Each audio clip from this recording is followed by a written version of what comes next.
Welcome to the latest episode of Five on the Floor on the Five Reasons Sports Network. Thanks for joining us on your favorite podcast app, Apple Podcasts, Android, Spotify, or the Five Reasons YouTube channel. We say it all the time. Make sure you subscribe to Off the Floor. Link right here in the description. You'll bypass the Apple upcharge. Just click all the way through. Pay the $2.99 a month. I mean, honestly, a lot of this stuff that gets out publicly, we've had it on Off the Floor. So check it out. There's a reason that so many Heat fans have signed up already. This is the best place to talk Heat with other Heat fans. And you get the insider updates from us. So check it out. Again, Off the Floor, link right here in the description. Also, check out the great sponsors of the Five Reasons Sports Network. Includes Underdog Fantasy. Go to UnderdogFantasy.com. Underdog Fantasy is the place to play if you're a sports fan looking to win money while watching sports. With over 5 million happy players and 2 billion won, Underdog makes it fun and easy to cash in on all your favorite athletes' performances. You can play the up downs.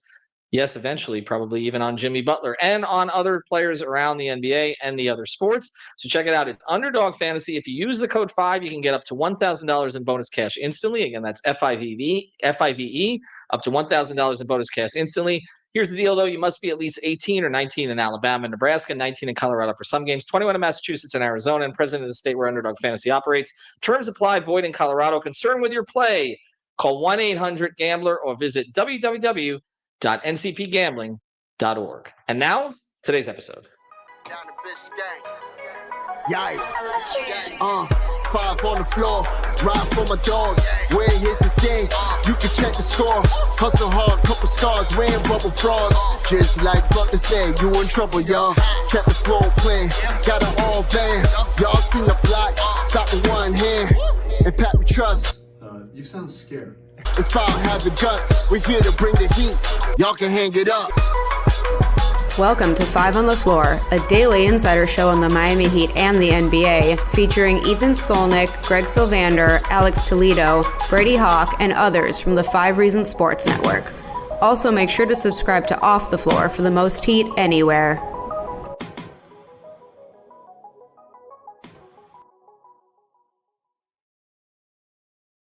Well, I would say welcome back to today's episode, but actually we've already done an episode. And I would recommend people listen to it. Before I bring in Alex Toledo, you can follow me at Tropical Blanket. I'm Ethan Skolnick. You can follow me at Ethan J. Skolnick at Five Reasons Sports. Greg Sylvander and I sat down at about 9:45 this morning. We spent 55 minutes going through how we got here. And I know we've done that episode before, but in light of the Shams report that Jimmy Butler preferred to be traded prior to the trade deadline, we went through everything. I divided into the three parts, which is what Jimmy wants, what other teams may want or may be willing to do, and then the only part that in my view really matters, which is what the Heat want or are willing to do, because they hold the cards. He's under contract with the Miami Heat still, and I told you on that episode that the Heat did not feel inclined to do anything at this point, okay? That essentially they were comfortable riding it out until the end of the season, and they did not feel like they needed to make a trade at this time.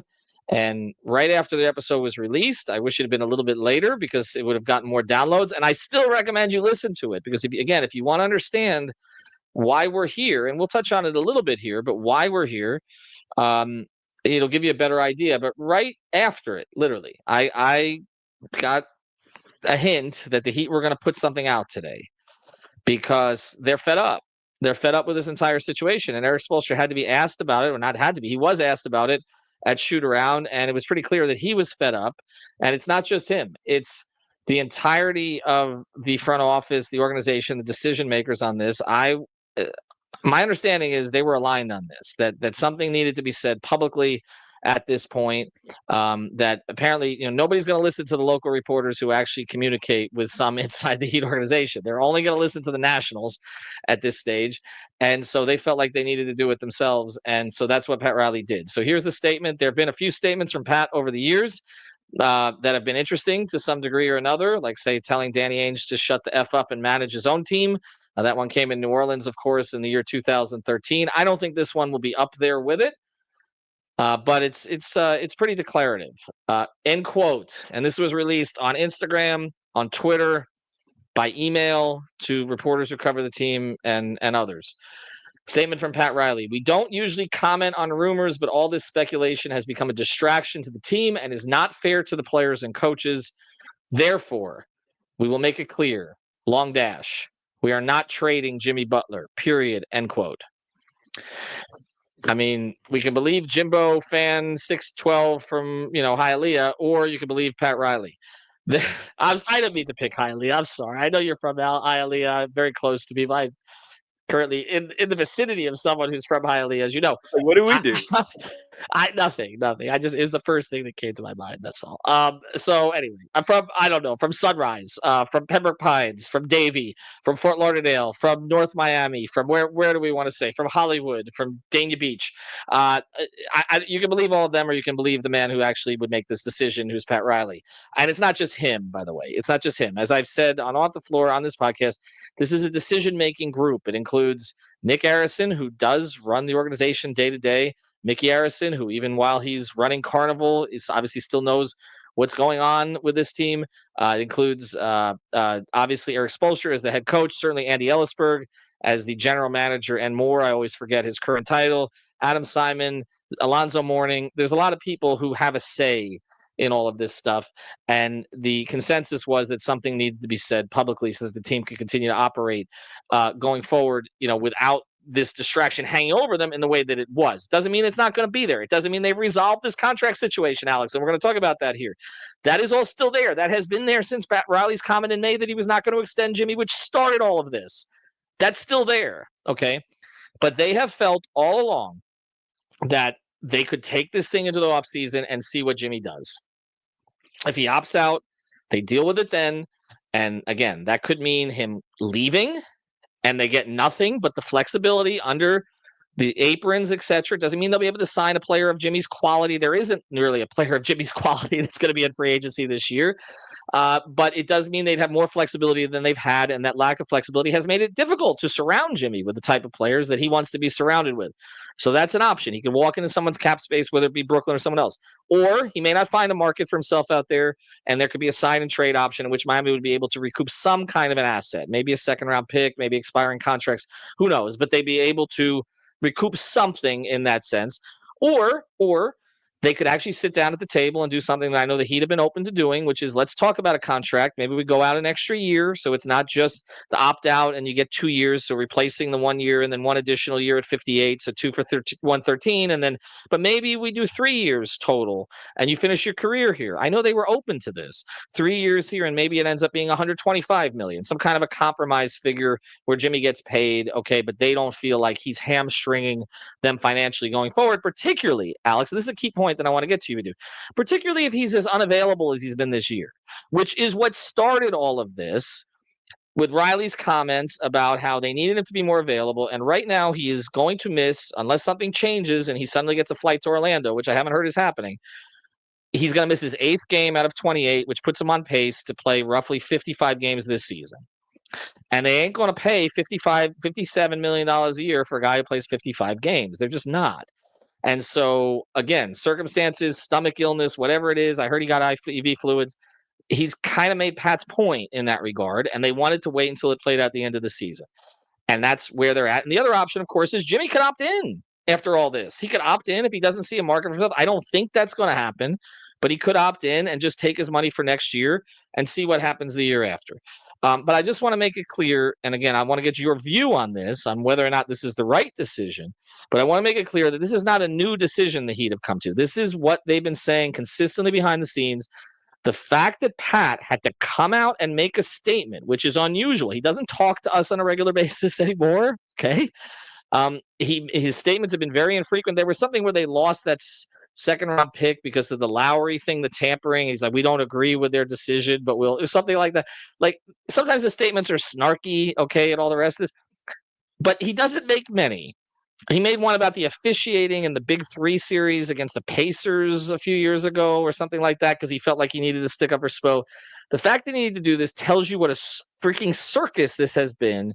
And I keep saying that with the exception of Bobby Marks, and I want to make that clear on this because I if I didn't do this clearly on a podcast, I owe an apology to Bobby. I thought I did.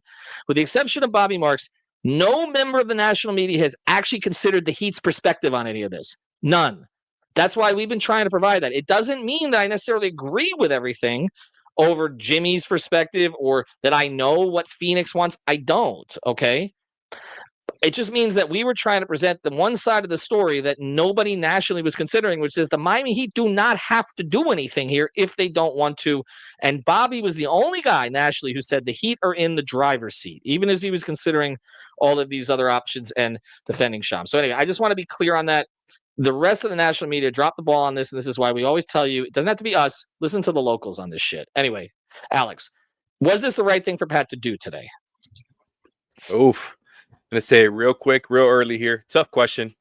No, but I it was definitely surprising. Like getting that notification, seeing the statement, and like seeing all of that was absolutely surprising. Like you mentioned, this is not something he does often, and for him to just come out and say we are not trading Jimmy Butler in that declarative of a way, where it's like, okay, you kind of can't go back on that now, right? Like technically he can, of course, but I just think like it almost sets it in stone. It's like, okay, they're probably not going to trade him, right? Like I don't know that they'd be putting out this statement to then, do it anyways, right? So that's one thing. You get that part out of the way. Other than that, it's like they have made it clear where they stand, and I feel like that was kind of the whole objective of this, right? Is to kind of get it out there and so people can hear it from the horse's mouth, so to speak, that it's like, okay, this is not what we're doing. This is not what we're in the business of. We are not shopping Jimmy Butler. Like this is not a thing. Basically kind of downplaying the idea of a trade happening this season, which kind of course confirms everything that you've been hearing, that they just kind of want to let it play out in the summer and see what happens. It to me, the only thing that has changed is if you think what Shams reported yesterday, which by the way, happy holidays, everybody, is true, right? Where it's like, oh, Jimmy prefers to, whatever he said, prefers to be traded from the Heat. If that's the case, then I think that is something. That's a material change in the sense that it's like, okay, well, that affects, I feel like it affects my mindset, at least, on where I stood with the Jimmy thing, because the way I had it in my head, right, was like both sides want to come to the same conclusion where Jimmy is back on the Heat and they're going to maybe find some sort of compromise to get it done. And that's kind of like, I feel like that's the priority. If Jimmy prefers to not be on the Heat, then that absolutely changes my mindset. Cause it's like, okay, then it's absolutely like a lot more complicated than just both sides want to get a deal done. It's like, okay, maybe the frustrations are a little more than just frustrations. They're issues, right? Or whatever, whatever word we got to use here. It feels like yesterday was sort of an elevation of what's been out there in the sense of like it's changed the story a little bit, but everything else, right? When it comes to like Pat today saying, we're not trading Jimmy, confirms everything you've heard. And now I just like, all I'm thinking about is what is Jimmy going to say next? And I just don't know when we're going to hear from him since he's not going to, play tonight. And this whole thing is happening with the illness. So this whole thing is very mysterious, very dramatic, has like the makings of like some sort of Christmas special of some sort with the way that it's happened. And I've been very entertained, but I'm not sure how much has changed unless this whole thing with, Jimmy preferring to be traded from the Heat is true. Well, I mean, again, Pat can't go back on this now. I don't think so. When you put out a statement like that, you're fronting the organization. I know Riley has said things to reporters before that aren't going to happen, and they end up happening. I go back to my first year covering the team where I got a very rude introduction to that because I made plans on trade deadline night. Very stupid. 1990 was it? I guess it would have been the year they acquired Hardaway. So the 95-96 season. I made plans. We only had beepers at that time. We didn't even have a cell phone, okay? And that was asked the night before the trade deadline. All right, no, nothing's cooking. There's nothing going on right now. There's nothing happening. Then he traded 5 players for 5 players with 3 different teams, and one of the players he acquired was Tim Hardaway. Okay, and I was scrambling around in a beeper trying to find a payphone. So this is how long that I've been dealing with the fact that Pat is not always forthright about this stuff. Was that the day you were born, Alex? Hold on, you just put this in the comments. So literally, that day. Oh my God. I think so. I think it was February 20th. Why aren't you February 22nd? What's your date? 22nd. Yeah, it was the day you were born. So there you go. It's also my grandmother's birthday at the time. So yes, I'm used to this stuff. Okay, the Pat is but he's gone out now publicly with a statement that is now being blasted on Bleacher Report, ESPN, all these other places. You know what Shams isn't going to be able to do? And I have nothing against Shams personally, but you know what he's not going to be able to do? He's not going to be able to come out and say that Pat's lying about this because, again, he never really took the Heat's perspective into account in the first place. Like this report was about what Jimmy wanted and what other teams might do. It was not about what the Heat would do. So there's really no way to go back on this. What's he going to say about that?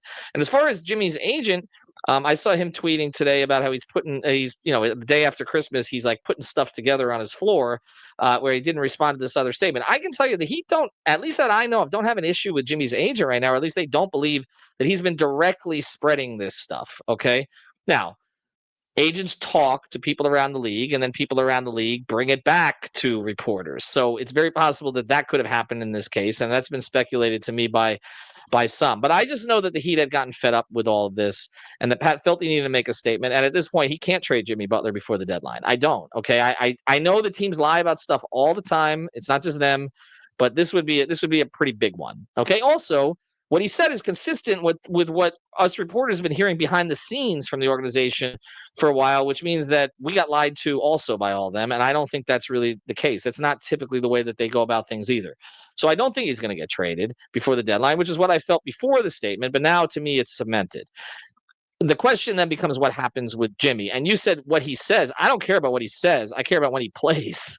Like that's where we're at right now. Because I think that's the other part of this mystery, which is when is he back on the court?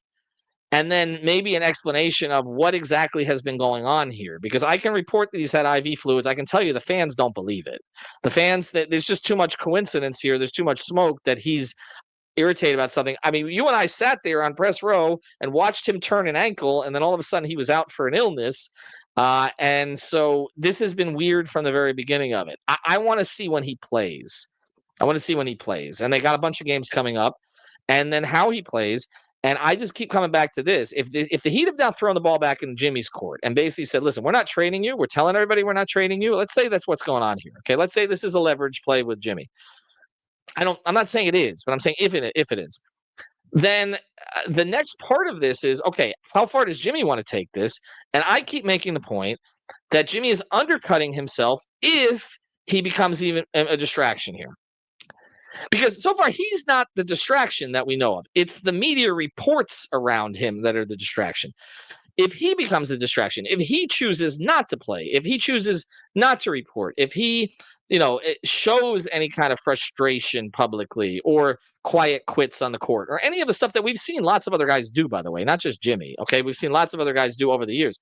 If he does any of that stuff, all he's doing is decreasing his own earning power, Alex. Like I'm having trouble seeing how another team is going to want a Jimmy Butler at age 35 who is perceived to have quit on his team and made it difficult on his team when that team is the Heat, who even if other organizations don't like them, and there are a lot that don't, they respect them.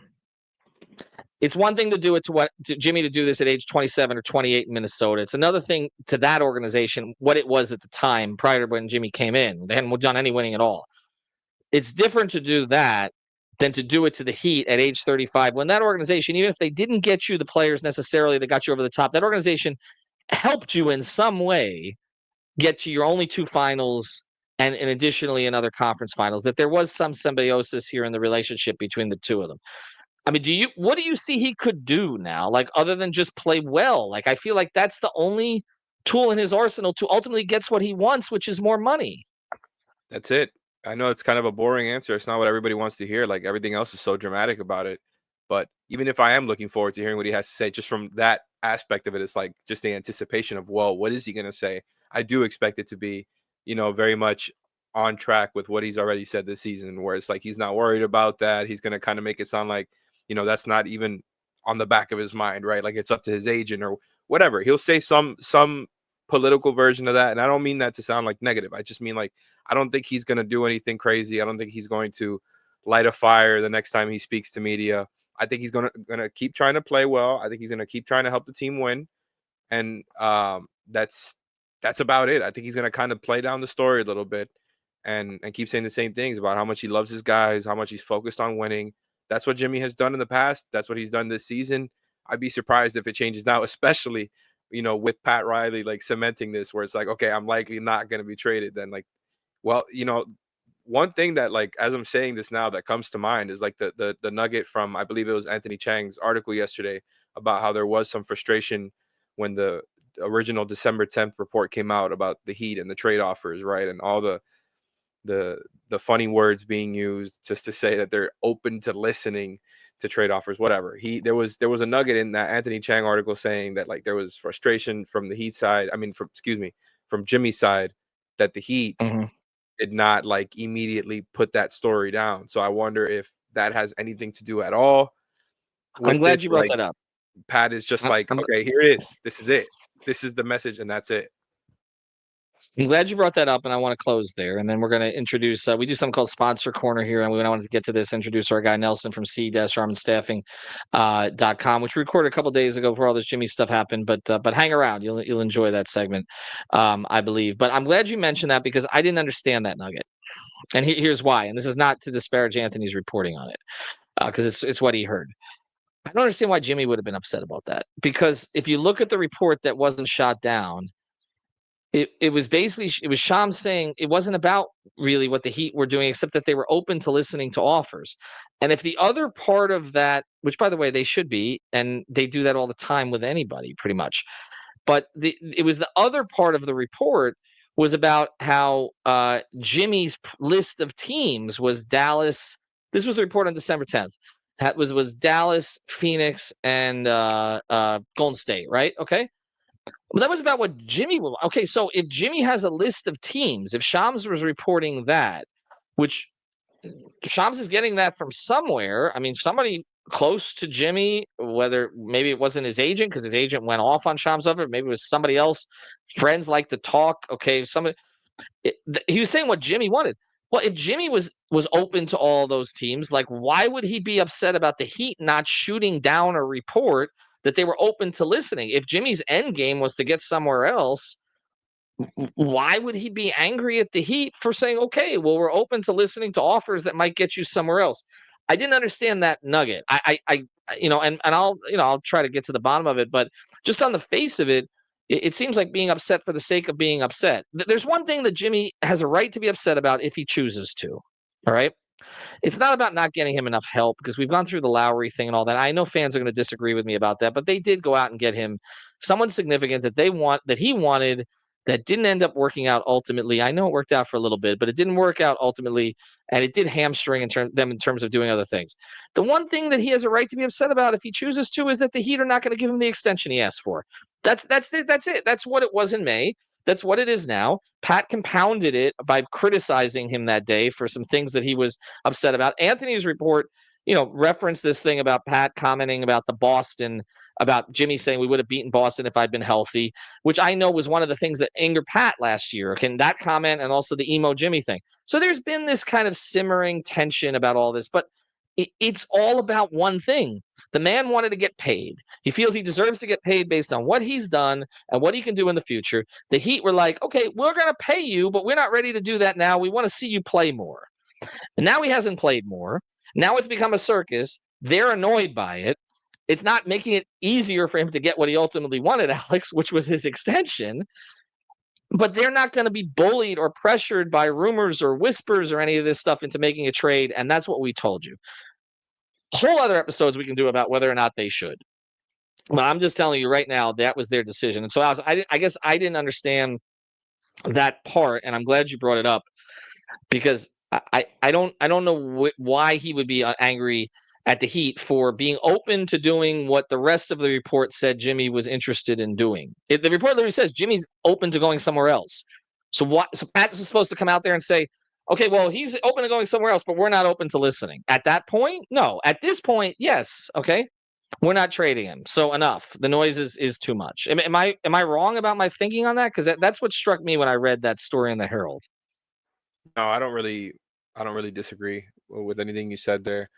Like, I guess if that made him upset that there wasn't, this sort of message that they put out today being put out around that time, like, I guess, that's valid enough. Like, I can't, argue with his feelings, right? But other than that, like, I agree with everything you're saying. It's just been such, like, this little saga has felt like such a roller coaster, and yet not that much has materially changed since before the start of the season. Right. Like what you mentioned, it comes back to the extension stuff. And like I mentioned at the top of the show, like if it is true that he prefers to be traded or whatever, I think that's how Shams worded it. I sorry for not having the article in front of me. I should, but I believe that's how he worded it. If it's true that he prefers to be traded, then yeah, that would affect my thinking. If I'm the Heat, it's like, okay, I thought we were both on the same page here. So yeah, if the two sides are not exactly on the same page, it's like, okay, Jimmy wouldn't mind continuing to play here, but if it's not the top of his priorities anymore, then yeah, like that changes things a little bit. It's this summer is going to be one big question mark, right? Because there's been no commitment to the Jimmy window. He's played well, but like you mentioned, is continuing to play at the rate he's had in the sense of like just games played, right? And it's not going to be a lot of games by the end of the season, even if he plays out the rest, right? So it's like you're seeing things play out, right? That as opposed to like the start of the season, it's going to be like, oh, how well is Jimmy going to play? So far, it's been pretty well. It's not every game like giving you awesome Jimmy, but in my opinion, he's played pretty well. And the numbers back that up too. I think they're going to have to make a decision, and they've sort of delayed it for better or for worse. And I've kind of come to terms with that, especially after, what was put out today, because it's like, okay, that's it. Like that deadline for them is the summer. They've just made it clear it was already clear to them, I'm sure internally, but now like to everybody else, it's like, okay, we're not doing this now. We're not going to upend our roster in the middle of the season, especially a team that's had the playoff success it's had. Like, I'm just trying to like get into their head a little bit here when I'm thinking about it. And it's like, why would they? Like you mentioned, like like everybody has said, like you said early on, and then like the other report from earlier said, they have to be blown away. And I never thought they were going to get that type of offer to begin with. And I think it's all kind of just led to this path where now they've said, okay, screw all that. We're not going to do that. We're going to delay it to the summer, and then we'll go from there. It's like they're probably going to try to re-sign him. They're probably going to have like a number in mind that they don't want to go over. And this is, of course, me just speculating. I'm just guessing how it's going to play out. And then I think if it doesn't work out, they're probably going to try to figure out a sign and trade where they get back not much at all, like actual like long-term contracts, right? Maybe they get like a pick or two. Maybe they get a young player, something like that, and they just retain that flexibility, like you mentioned. Maybe they get some trade exceptions, and they just kind of leave the rest of it a blank canvas. That's how I see all this playing out. I think they would prefer to keep Jimmy. I think Jimmy would prefer to stay in Miami, but that little bit of, like whatever it is, 20-25% was like, okay, well, if it doesn't work out, that backup plan, I feel like it's there for kind of both sides, and I'm just really interested to see how it plays out. I'm glad you mentioned that, because I don't think there's a terrible option for either side here. Like this is one of these controversies where you could argue that one way is better for the other. I mean, the best option for Jimmy was to get the extension that he wanted, because that's what he wanted. But beyond that, like, somebody's going to pay him something, okay, to play basketball over the next couple of seasons. I mean, he'll find a way to a team where he'll be relevant. And in the Heat's case, there are benefits to not having that contract on the books. I'm not saying it's necessarily that they're going to have a player as good or better than Jimmy Butler for the next year or two, but there are benefits to it if you want, any way you want to spin it. So I just keep coming back to this, like, Murky on Alex, as both we ends. close, Both backup plans right? are murky, in my opinion. They're murky, but they're not disasters. Like, and we'll come back to this, and then I want to introduce our friend over at c-armandstaffing.com. And I have one more thing to say about another of our sponsors here. We like, for all of this whirlwind, okay, we are exactly where we were at the beginning of the season. The Heat are still a 500 team. They're still scrambling to kind of get out of the play-in, right? They're still at odds with Jimmy Butler on whether he deserves this contract extension, and Jimmy Butler is still missing games. It's Like, still good. nothing has changed. The only difference is Tyler's better. That's it. Like, and then they've lost Drew Smith for the season. But other than that, like literally, like, we are just spinning in circles, and we're doing this, and we're talking about what is essentially right now a mediocre basketball team, and it's given us something to discuss. So I guess Running in thank you place. to ESPN for that. Right, we're just running in place, and we've gotten more downloads over the past couple of weeks. But as I've said over and over, like, if I wanted to hype this story, we'd get more clicks. And instead, we've been doing the opposite, which is saying, okay, there's really not a hell of a lot new here. I understand there are certain developments about what Jimmy's preference may be. I understand that. And there's maybe certain frustrations with the Heat that have come up now. But other than that, this is it's been a lot about nothing to me. And I want to see him play basketball again, and I want to see if they can create, some kind of a new path that makes this season interesting, whether it's Khalil Ware or some other kind of trade or something like that. But again, it's been a huge story that wasn't really a story. So thank you to everybody for listening. Anyway, we do want to mention two sponsors of the 5 Reasons Sports Network. First, our friend Eric Rubenstein, ericrubenstein.com. Give him a call, 877-829-ERIC. That's 877-829-3742. If you have a slip and fall car accident, anything like that, this is the guy to go to. Huge Miami Heat fan, by the way. You'll see him at the arena all the time. Grew up in South Florida, in Lauderhill, went to St. Thomas University, graduate magna cum laude. The biggest thing is he will help you get your money. So reach out to Eric if you have any kind of issues after a car accident. ericrubenstein.com. All right, now we're introducing a segment called Sponsor Corner. We do these from time to time. This is a sponsor of our X-Ray of the Play of the Day segment. Did record this a couple of days ago with our friend Nelson Solomon. So we'll get to this in a second. He's going to tell you everything about what he does. And again, you can check him out at c-armandstaffing.com. Now here's me with Nelson talking about something other than Jimmy Butler trade rumors, I think. I can't remember.